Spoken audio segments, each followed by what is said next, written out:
explore all of the different types of video media available on visionOS. These include regular 2D video, 3D stereoscopic movies, spatial videos, and for the ultimate immersive media experience, Apple Immersive Video. I'm very happy to say that with visionOS 26, we've added support for 3 additional immersive media projection types: 180 degree, 360 degree, and wide field of view. Let's start by exploring 2D and stereoscopic 3D video and how it can be presented on visionOS, including some amazing new features now available in visionOS 26. Vision Pro is a great device for watching movies and TV shows, and as a stereoscopic device, it's the perfect way to deliver 3D movies. 2D and 3D videos can be played inline, anywhere within an app when using an embedded playback experience, where the video appears alongside other UI elements.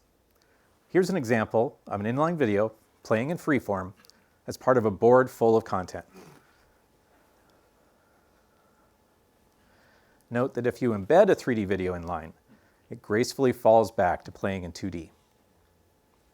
Your 2D and 3D video can also be played in an expanded experience that fills the entirety of an app's window. Here, 3D content can be played stereoscopically with full dimension and depth. You can also create immersive video experiences for your 2D or 3D content inside an app. Here's an example from Destination Video, a sample code project available from developer.apple.com. When video plays in the expanded view, pass-through video automatically dims. But you as a developer can go further. You can enable custom docking regions to allow your video to play back in a system environment like Mount Hood. Or create your own custom environment where you can add features like audio reverb and dynamic light spill to make your content feel like an internal part of that environment. Need to show multiple pieces of content in your app at once? visionOS also supports multi-view video, so you can deliver multiple camera angles of a single event or multiple sources of video simultaneously in Vision Pro. And new to visionOS 26, 2D and 3D videos can specify a per-frame dynamic mask to change or animate their frame size and aspect ratio without needing to show black bars for letterboxing or pillar boxing. This is really useful if you need to accentuate a story point or to combine archival and modern-day footage in a single scene. And these kinds of seamless transitions are only possible on visionOS. But what if you want to create stereoscopic 3D content without the complex production pipelines of a big studio?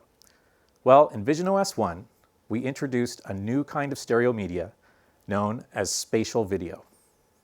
Spatial video is the easiest way to shoot comfortable, compelling stereo 3D content on devices like iPhone or Vision Pro, without needing to be an expert in the rules of 3D filmmaking. Spatial video is just stereo 3D video with some additional metadata that enables both windowed and immersive treatments on visionOS to mitigate common causes of stereo discomfort. By default, spatial video renders through a portal-like window with a faint glow around the edges. It can be expanded into its immersive presentation where the content is scaled to match the real size of objects.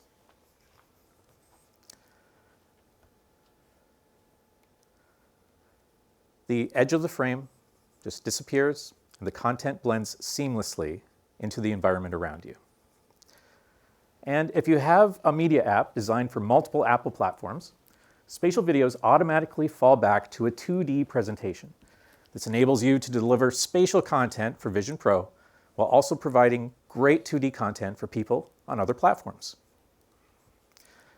Spatial videos can be captured today on many models of iPhone, with the camera app, or in your own app via AV Capture device APIs. Spatial videos can also be captured directly on Apple Vision Pro and with Canon's R7 and R50 cameras with the Canon dual lens. And if you're looking to edit and combine spatial videos in your app to create a longer narrative, the format is now supported in post tools such as Compressor, DaVinci Resolve Studio, and Final Cut Pro for Mac. Creators are already capturing and sharing some incredible spatial videos and photos. Check out the Spatial Gallery app for visionOS to experience how people are already using this format to tell stories from new perspectives. We've been talking a lot about spatial video, but visionOS 26 can now present photos and other 2D images in a whole new way. We call these spatial scenes. Spatial scenes are 3D images with real depth, generated from a 2D image like this was. They're like a diorama version of a photo, with the sense of being able to look around objects as the viewer moves their head relative to the scene. People are already using spatial scenes in their experiences, like the classic car showcase Paradise. In addition to some spectacular 3D models, people can browse spatial scenes for each car to see them out in the wild. So we've seen how 2D, 3D, spatial videos, and spatial scenes are all presented on a virtual flat surface in visionOS. This is because those videos typically use what's known as a rectilinear projection, as seen in this photo of the Apple Park Visitor Center. Rectilinear just means that straight lines are straight. There's no lens curvature or warping in the video. And because of this, these kinds of videos feel correct when viewed on a flat surface that also doesn't have any curvature or warping. But on a spatial computing device, we're not just restricted to a flat surface in front of the viewer. Sometimes you want to tell stories that break beyond the frame. For that, we can use non-rectilinear projection types that curve around the viewer. visionOS 26 adds support for 3 of these non-rectilinear media types: 180 degree, 360 degree, and wide field of view video. In visionOS 26, these immersive video types are supported natively on visionOS via a new QuickTime Movie profile called Apple Projected Media Profile, or APMP. A wide range of cameras are already available to shoot these types of videos with APMP. Let's take a look. 180-degree video is presented on a half sphere, or a hemisphere, directly in front of the viewer. The video completely fills the viewer's forward field of view. In this example, it's a 180-degree video of the pond here at Apple Park. From the viewer's point of view, it's like being there. This is a great way for content creators to transport their viewers to amazing locations. 360-degree video takes things a step further, filling the entire world with content. With 360-degree video, the content literally surrounds the viewer, giving them the freedom to look wherever they like. Here's an example of a 360 video captured underneath the rainbow across the street at Apple Park. The viewer can look around at any angle and feel like they are right there beneath the rainbow. Everything looks just as it would if they were there in person. To achieve this, the 360 video is projected onto the inside of a sphere, completely surrounding the viewer, centered on their eyes, and filling their field of view whichever way they look. A rectangular video frame, twice as wide as it is high, is used to achieve this. The video is mapped onto a sphere around the viewer with an equirectangular projection, or equirect for short. 180-degree video also uses equirectangular projection, but only for half of a sphere, so it's known as half equirect projection. Half equirect videos have a square aspect ratio and map their video onto a hemisphere in the same way 360 does for a full sphere. For stereoscopic 180 video, we simply have 2 squares of video, one for each eye. Many existing stereo 180 videos encode these 2 squares side by side in a single pixel buffer that's twice as wide as the resolution per eye. This is known as side-by-side or frame-packed encoding. But there's an awful lot of redundancy here. Because they're 2 views of the same scene, the left and right eye images are very similar. visionOS takes advantage of this similarity to use a different approach for encoding stereo 3D video. we use multi-view encoding. So you're probably already very familiar with high-efficiency video coding, or HEVC. For stereoscopic videos, APMP uses MV-HEVC, or multi-view HEVC. MV-HEVC encodes each eye into its own pixel buffer, and it writes those two pixel buffers together in a single video track. It takes advantage of the image similarity to compress one eye's pixels relative to the other, encoding only the parallax differences for the second eye. This results in a smaller encoded size for each frame, making MV-HEVC videos smaller and more efficient than typical frame-packed video. This is really important when streaming stereo video. And in fact, MV-HEVC is the preferred way to encode all stereoscopic media for streaming to visionOS, from spatial video to Apple Immersive video. So let's turn our attention to one of the most unique types of APMP video now supported in visionOS 26, wide field of view video, from action cams such as GoPro Hero 13 and Insta360 Ace Pro 2. These action cams capture highly stabilized footage of whatever adventures you take them on. They capture a wide horizontal field of view, typically between 120 and 180 degrees, and often use fisheye-like lenses that show visible curvature of straight lines in the real world. This enables them to capture as much of the view as possible. Traditionally, these kinds of videos have been enjoyed on flat-screen devices like iPhone and iPad, and this is a fun way to relive the adventure. But in visionOS 26, we're introducing a new form of immersive playback for these kinds of action cams, recreating the unique wide-angle lens profile of each camera as a curved surface in 3D space, and placing the viewer at the center of the action. Because that curved surface matches the camera lens's profile, it effectively undoes the fisheye effect, and the viewer sees straight lines as straight, even at the edges of the image. This recreates the feeling of the real world as captured by the wide-angle lens. Action cams all have different lenses with different shapes and profiles. To model these different lens profiles, APMP defines a bunch of lens parameters. Camera and lens manufacturers can tailor these parameters to describe a wide variety of lenses and how those lenses map the real world onto pixels in an image. Because it's defined by parameters, we call this projection parametric immersive projection. And it's how the projection of wide field of view video is understood by visionOS. Playing APMP video immersively puts the viewer's head right where the camera was during capture, even if that camera was strapped to the end of a surfboard. This means that immersive playback is especially sensitive to camera motion. And excessive motion makes viewers uncomfortable. To help mitigate this, in visionOS 26, playback will automatically reduce the immersion level when high motion is detected, which can be more comfortable for the viewer during high motion scenes. The Settings app also offers options so viewers can customize high motion detection to their personal level of motion sensitivity. Now, if you're anything like me, you probably have a bunch of old VR 180 and 360 footage, but haven't had an easy way to watch or share those videos on visionOS.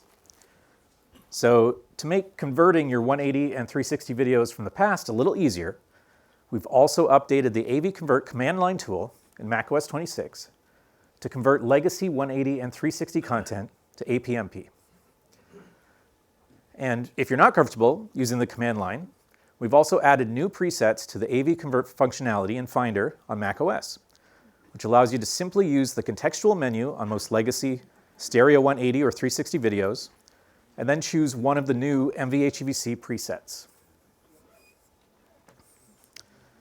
And for developers, this all leads us to playback in your own apps. APMP can be played on visionOS 26 by all media playback frameworks, like RealityKit, AVKit, QuickLook, and WebKit, so you can integrate it into whatever type of experience you build. We're very excited to announce that Vimeo now supports upload and playback of 180-degree and 360-degree APMP content, in addition to 2D and spatial video.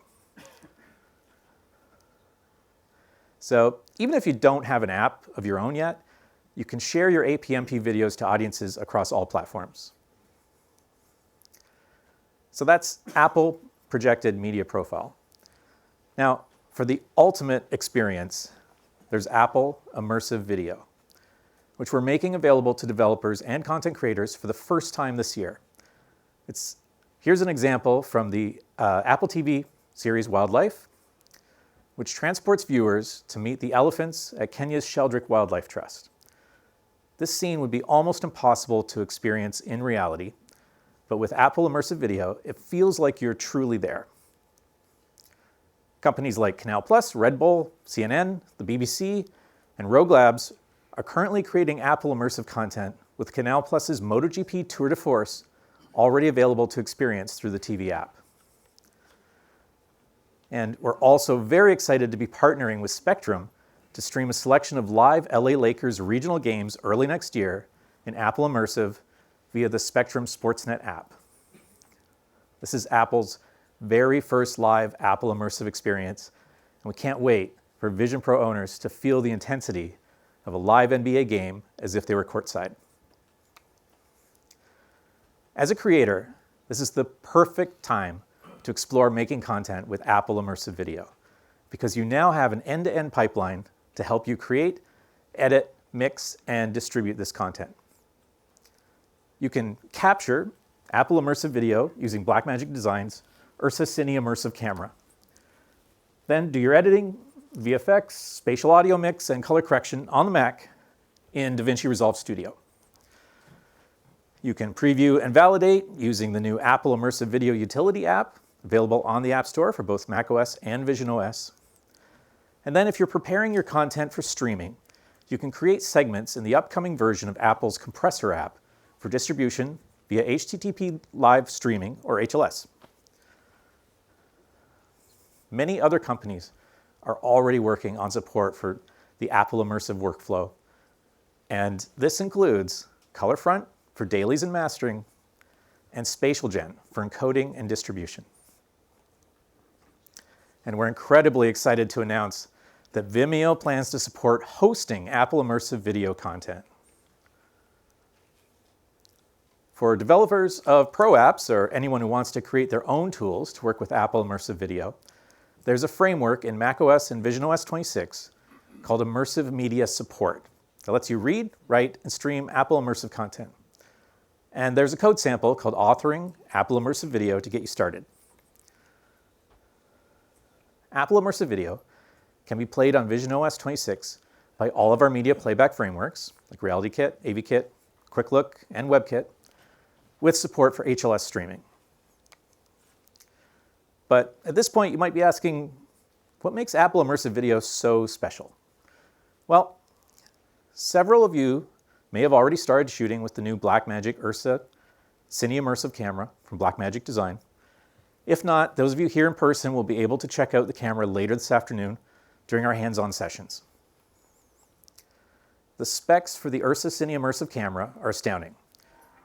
Every lens in every camera is individually calibrated at the factory using a parametric approach similar to what we saw earlier, but tuned for each individual lens and sensor pair.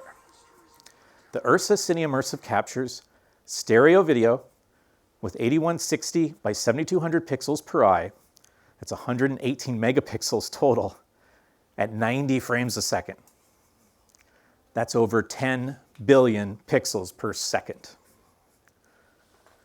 The Ursa Cine Immersive captures up to 210-degree field of view horizontally and 180-degree vertically, with a perceptual sharpness approaching that of the human eye. But resolution and frame rate isn't the whole story. There are so many more capabilities of Apple Immersive Video unique to the format. I'd like to quickly tell you about a few of my favorites. The first is dynamic edge blends. Every shot in an Apple Immersive Video can define a custom edge blend curve that best suits its content and framing. This isn't a baked-in mask, it's a dynamic alpha blend curve that feathers the edges of the shot at playback time to transition seamlessly into the background. Another feature unique to Apple Immersive Video is support for static foveation of the final video encode. It would be impractical to stream the full 8K per eye resolution of Apple Immersive Video over the internet at full resolution at 90 frames per second, but it's also undesirable to just scale the image down to 4K because we'd lose too much pixel density in the image. So instead, a static foveation distribution function can be applied to the image, which dedicates most of the area of the smaller frame size to the pixels of primary importance to the image, typically the central area of the fisheye lens. This is one of the reasons Apple Immersive Video can have such a high perceptual acuity with easily streamable file sizes. And ColorFront and Spatial Gen have already committed to supporting static foveation on their platforms.